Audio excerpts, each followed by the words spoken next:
లోక్సభ రాజ్యసభ సభ్యులు కలిసి అక్కడ పార్లమెంట్ వేదికగా నిరసనలు చెప్తా ఉన్నారు, డిమాండ్ చేస్తా ఉన్నారు. ముఖ్యమంత్రి గారు కూడా స్వయంగా కలిసినారు. ఎరువుల సరఫరాకు సంబంధించి ఎవరో అడిగే వరకు, రైతులు ఉద్యమించే వరకు ఎందుకు భారతీయ జనతా పార్టీ ఉద్దేశపూర్వకంగా రైతులను వేధిస్తా ఉంది? కాంగ్రెస్ ప్రభుత్వం రైతులకు పేరు రావడంతో దాన్ని ఏ విధంగా फेडरल सिस्टम में फर्टिलाइजर तैयारी करना, बांटना पूरा केंद्र सरकार का जिम्मेदारी है। तेलंगाना में आज होना बोल के तेलंगाना किसान को सताने में लगे हुए बीजेपी, तेलंगाना किसान को फर्टिलाइजर नहीं मिल रहा है। चीफ मिनिस्टर से लेके पार्लियामेंट मेंबर तक पूरे केंद्र सरकार के ऊपर दबाव लाने के पूरे तरीके से हमने कोशिश किया है।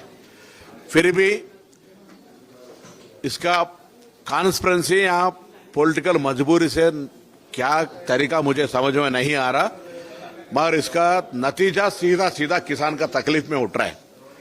हम भारतीय जनता पार्टी का प्रदेश अध्यक्ष से और जितने भी यहाँ एमपी है और 2 केंद्र मंत्री है, जाके तुरंत सेंट्रल गवर्नमेंट मंत्री के पास बैठ के तेलंगाना किसान के जितना जरूरी फर्टिलाइजर है उतना फर्टिलाइजर लाके बांटो, वरना आने वाला दिन में किसान आपके साथ सही तरीके से ट्रीटमेंट देंगे। क्योंकि तेलंगाना किसान भी जानते हैं फर्टिलाइजर सिर्फ केंद्र सरकार की जिम्मेदारी से होता है, प्रदेश सरकार का जिम्मेदारी में कुछ नहीं रहता है। सिर्फ तेलंगाना सरकार को बदनाम करने में किसान को सताने का ठीक नहीं है।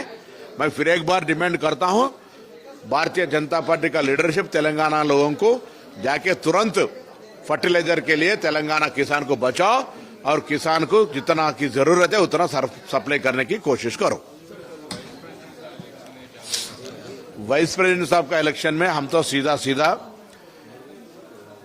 हमारा पूरा विपक्ष दल के नेतृत्व में सुदर्शन रेड्डी जी का कैंडिडेचर बनाया और वो एक कॉन्स्टिट्यूशनल मालूम हुआ, कॉन्स्टिट्यूशन जानने वाला आदमी है। आज की जो कॉन्स्टिट्यूशन खतरे में है उसको संभालने वाला सिर्फ सुदर्शन रेड्डी जी है।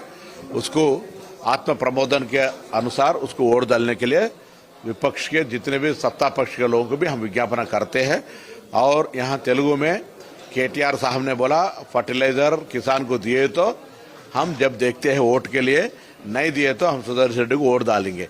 अभी फर्टिलाइजर नहीं मिला, केटीआर साहब इसके ऊपर एक स्टैंड लेना बोल के मैं डिमांड कर रहा हूँ।